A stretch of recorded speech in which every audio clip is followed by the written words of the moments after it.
आणि आता एक महत्त्वाची बातमी सध्या आपल्यापर्यंत येते ते म्हणजे ओबीसी आरक्षणाच्या पार्श्वभूमीवर सुप्रीम कोर्टात सुनावणी सुरू झाली आहे। सुनावणीपूर्वी केंद्र सरकारनं राज्याला एम्पिरिकल डेटा देण्यास नकार दिला। या संदर्भात केंद्रानं कोर्टासमोर प्रतिज्ञापत्रही सादर केलंय। केंद्रानं राज्य सरकारला एम्पिरिकल डेटा उपलब्ध करून देण्याचे आदेश देण्याची मागणी राज्य सरकारकडून करण्यात आली होती। आताची सगळ्यात महत्त्वाची अपडेट आपल्यापर्यंत येते ते म्हणजे एम्पिरिकल डेटा देण्याची याचिका फेटाळलेली आहे। राज्य सरकारची याचिका सुप्रीम कोर्टानं फेटाळली आहे। राज्य सरकारला हा मोठा धक्का म्हणता येईल। ओबीसी आरक्षणाप्रकरणी राज्य सरकारला एक मोठा धक्का बसलाय। एम्पिरिकल डेटा देण्याची याचिका सुप्रीम कोर्टानं फेटाळलेली आहे। अधिक माहिती घेऊयात आमच्या मुंबई ब्युरो चीफ रश्मी पुराणिक सध्या आपल्या संपर्कात आहेत। रश्मी, राज्य सरकारसाठी हा मोठा धक्का म्हणता येईल? नक्कीच राज्य सरकारची जी मागणी होती की एम्पिरिकल डेटा जो आहे तो देण्यात यावा, परंतु केंद्र सरकारने जे ॲफिडेव्हिट केलं होतं त्यामध्ये म्हटलेलं आहे की जो एम्पिरिकल डेटा केंद्राने गोळा केलेला आहे तो डेटा सदोष आहे, त्यामध्ये अनेक चुका आहेत, त्यामुळे हा डेटा देता येणार नाही असं केंद्र सरकारनेच म्हटलं होतं। आणि कुठेतरी सुप्रीम कोर्टाने हे म्हणणं जे स्वीकारलं आणि म्हणून राज्याची जी मागणी आहे की एम्पिरिकल डेटा द्यावा, त्या याचिका जी आहे ती फेटाळून लावलेली आहे। आता जी दुसरी सुनावणी चालू आहे की ओबीसीचं जे आरक्षण जे आहे ते सोडून इतर जागांवरच्या ज्या निवडणुका घोषित करण्यात आलेल्या आहेत त्याबाबत चालू आहे। राज्य सरकारचं असं म्हणणं आहे की संपूर्ण बॉडीचं निवडणूक घ्यावी किंवा जोपर्यंत ओबीसी आरक्षण मिळत नाही तोपर्यंत सर्व निवडणुका पुढे ढकलाव्या। आता या प्रेयरवर जे आहे सुनावणी सुरू आहे। रश्मी, राज्य सरकारकडून जी भूमिका मांडण्यात आली किंवा जी बाजू मांडण्यात आली सुप्रीम कोर्टात त्यामध्ये काही त्रुटी राहिल्या का? त्यामुळे कुठेतरी सुप्रीम कोर्टाने ही याचिका फेटाळली? एम्पिरिकल डेटा देण्यात यावा, अगदी मुख्यमंत्री देवेंद्र फडणवीस जेव्हा होते त्यांनी देखील एम्पिरिकल डेटाची मागणी केली होती आणि तेव्हा देखील केंद्र सरकारने हेच सांगितलं होतं या डेटामध्ये चुका आहेत, आम्ही हा डेटा देऊ शकणार नाही। आणि आता देखील कोर्टामध्ये पुन्हा एकदा केंद्र सरकारने हीच भूमिका मांडलेली आहे की हा जो डेटा आहे तो सदोष आहे, त्यामुळे आम्ही डेटा देऊ शकणार नाही। आणि सुप्रीम कोर्टाने ते म्हणणं मान्य केलं आणि म्हणूनच राज्य सरकारची जी मागणी करणारी याचिका आहे ती फेटाळली आहे। धन्यवाद रश्मी या सविस्तर माहितीसाठी। आपण पाहतोय ओबीसी आरक्षणाप्रकरणीची ही आताची सगळ्यात महत्त्वाची आणि मोठी बातमी ते म्हणजे एम्पिरिकल डेटा देण्याची मागणी सुप्रीम कोर्टानंही फेटाळलेली आहे। यापूर्वी केंद्र सरकारनं राज्य सरकारची ही मागणी फेटाळली होती। त्याचं कारण केंद्र सरकारनं दिलं होतं ते म्हणजे जो एम्पिरिकल डेटा उपलब्ध आहे तो सदोष आहे आणि त्यामुळे तो केंद्र सरकार देऊ शकत नाही। प्रतिज्ञापत्रही कोर्टात केंद्र सरकारनं सादर केलं होतं। त्यामुळे आता राज्य सरकारने जी मागणी केली होती एम्पिरिकल डेटा केंद्राने द्यावा अशी, तर त्याला आता हा मोठा धक्का बसलेला आहे। सध्याची ही महत्त्वाची बातमी, एम्पिरिकल डेटा देण्याबाबत सरकारने जी याचिका केली होती ती सुप्रीम कोर्टानं फेटाळलेली आहे। केंद्र सरकारनं या संदर्भात स्पष्टीकरण देताना प्रतिज्ञापत्रात म्हटलं होतं जी माहिती जो डेटा उपलब्ध आहे तो सदोष असल्यानं तो देता येणार नाही। त्यामुळे आता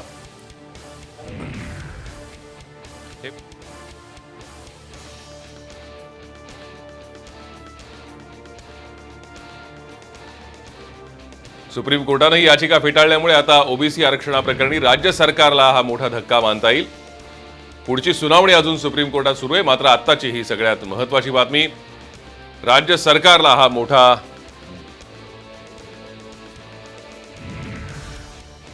ओबीसी अभ्यासक श्रवण देवरे सध्या आपल्या संपर्कात आहेत। श्रवण देवरे, राज्य सरकारची जी याचिका होती एम्पिरिकल डेटा मिळण्याची ती सुप्रीम कोर्टानं फेटाळली आहे। या पुढची सुनावणी अजूनही कोर्टात सुरू आहे, मात्र एम्पिरिकल डेटा न मिळाल्यामुळे काय नेमका परिणाम या सगळ्या याच्यावरती होऊ शकतो? नाही, खरं म्हणजे हे काय म्हणतात ना ते की येडगावहून पेडगावला जाणे असा जो प्रकार म्हणतो आपण, बेड पांघरून पेडगावला जाणे, तर खरं म्हणजे या जनगणनेमधून हा एम्पिरिकल डेटा करण्याची मागणी केली जाते आहे। ती जनगणना SECC 2011 या कायद्याप्रमाणे केलेली ती जनगणना आहे। आणि या कायद्यामध्ये एक महत्वाचं कलम असं टाकलेलं आहे केंद्र सरकारने त्यावेळेस मनमोहन सिंग सरकार असताना की SECC 2011च्या अंतर्गत जी जनगणना होईल, जातीय आणि आर्थिक जनगणना आणि जात न्याय जनगणना, जी काही आकडेवारी जो काही डेटा गोळा होईल तो डेटा कोणत्याही संस्थेस देण्यास केंद्र सरकार बंधनकारक राहणार नाही।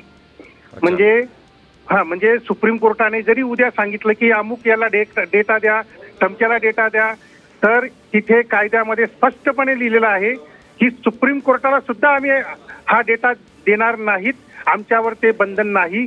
उद्या राष्ट्रपतीने मागितलं तरी राष्ट्रपतीला देण्यास ते बंधनकारक नाहीत, राष्ट्रपतीला ते डेटा देऊ शकत नाहीत. मग सीएम कोण लागून गेला एवढा मोठा? सीएम काय सुप्रीम कोर्टापेक्षा मोठा आहे की राष्ट्रपतीपेक्षा मोठा आहे?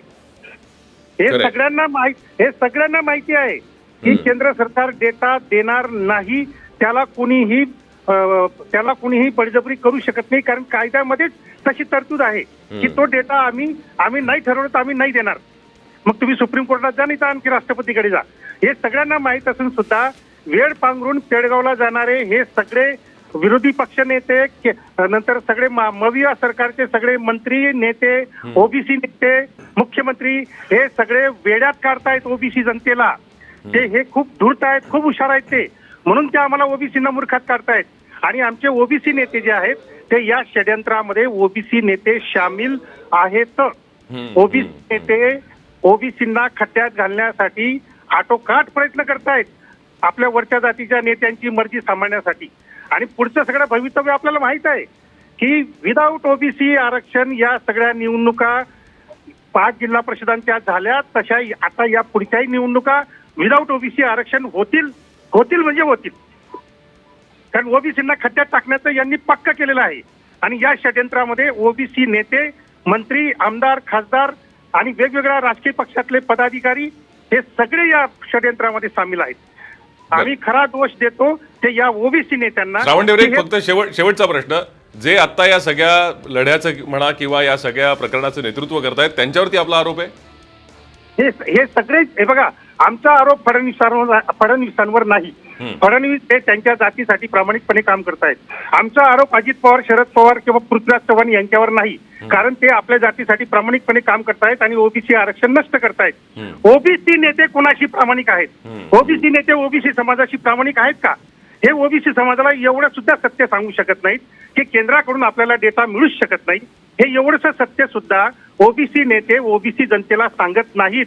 उलट ते ओबीसी जनतेशी खोटं बोलतात ओबीसी नेते की आम्ही केंद्राकडून डेटा घेऊ. अरे अजित पवार इम्पिरिकल डेटा गोळा करण्यासाठी पैसे देत नाहीत.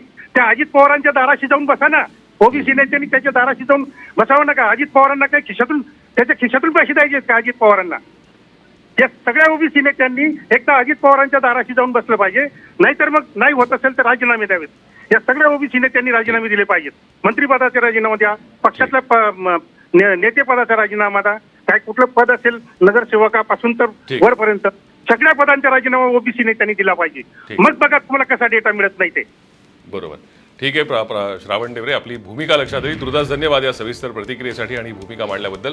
आपण पाहतो इम्पिरिकल डेटा देण्याची याचिका फेटाळल्यामुळे यापुढच्या सगळ्या सुनावणीवरती त्याचा काय परिणाम होणार आहे याबद्दल श्रावण डेवरेंनी एक महत्वाची खरं तर भूमिका मांडली किंवा शक्यता वर्तवली. ते म्हणजे आगामी काळातल्या ज्या स्थानिक स्वराज्य संस्थांच्या निवडणुका होणार आहेत त्या ओबीसी आरक्षणाविनाच होतील असं त्यांनी ठामपणे सांगितलंय.